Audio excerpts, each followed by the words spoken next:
পথশ্রী প্রকল্পের রাস্তার বেহাল দশা, ৩ মাসের মধ্যে রাস্তা থেকে উঠে আসছে পাথর এবং রাস্তার সংস্কার নিয়ে সমস্যা হয়েছে। মেনে নিলেন প্রধান। বসিরহাট মহকুমার হাটখোলা পালপাড়া রাস্তার বেহাল দশা।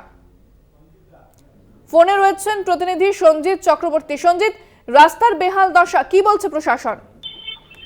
দেখো, উত্তর ২৪ পরগনা হাসনাবাদ ব্লকে আমলানি গ্রাম পঞ্চায়েতের যে ৩ কিলোমিটার পথশ্রী রাস্তা গত ৩ মাস আগে তৈরি হয়েছিল, সেখানে প্রায় ৩ কিলোমিটার রাস্তা বরাদ্দ হয়েছিল ৫১ লক্ষ টাকা।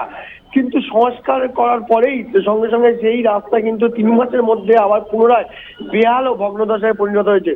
কোথাও চাং উঠে যাচ্ছে, কোথাও ইটের পিচ উঠে যাচ্ছে, কোথাও উঠে যাচ্ছে, যার কারণে সেখানে ছোট মাঝারি বড় যেসব গাড়ি যাতায়াত করে তারা সমস্যায় পড়ছে। অন্যদিকে প্রতিদিনের ছাত্রছাত্রী থেকে নিত্যযাত্রীরা তারাও কিন্তু এই রাস্তায় গেলে দুর্ঘটনার মধ্যে পড়তে হয়। এই নিয়ে কিন্তু একরাশ ক্ষোভ উগড়ে দিয়েছে ইতিমধ্যে ওই পঞ্চায়েতের প্রধান মিঠু মণ্ডল। তিনি বলেন, যেহেতু বিষয়টা আমি জানি না, এটা পঞ্চায়েত এবং গ্রাম উন্নয়ন দপ্তরের তরফ থেকে ইঞ্জিনিয়াররা এসে এই রাস্তার কাজ দেখেছিল, অর্থাৎ সংস্কারটা করা হয়েছিল।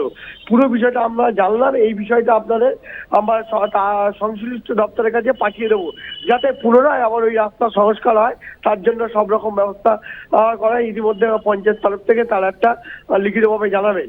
কিন্তু প্রশ্ন হচ্ছে, ৩ মাসের মধ্যে পথশ্রী রাস্তা যেভাবে উঠে গেল, ইট বেরিয়ে গেল, কঙ্কালসাল চেয়ারে বেরিয়ে গেল, তাই নিয়ে একাধিক প্রশ্ন চিহ্ন তুলে দিল সাধারণ মানুষ থেকে নিত্যযাত্রীরা। তারা চাইছে দ্রুত এই রাস্তা যাতে সারাই হয়, আবার পুনরায় নতুনভাবে সংস্কার করে যাতে সাধারণ পরিষেবা থেকে মানুষ বঞ্চিত হয় তার ব্যবস্থা করুক অর্থাৎ প্রশাসন। সব মিলিয়ে এই নিয়ে কিন্তু রীতিমতো অস্বস্তিতে পড়েছে আমলানি গ্রাম পঞ্চায়েত। ধন্যবাদ সঞ্জিত।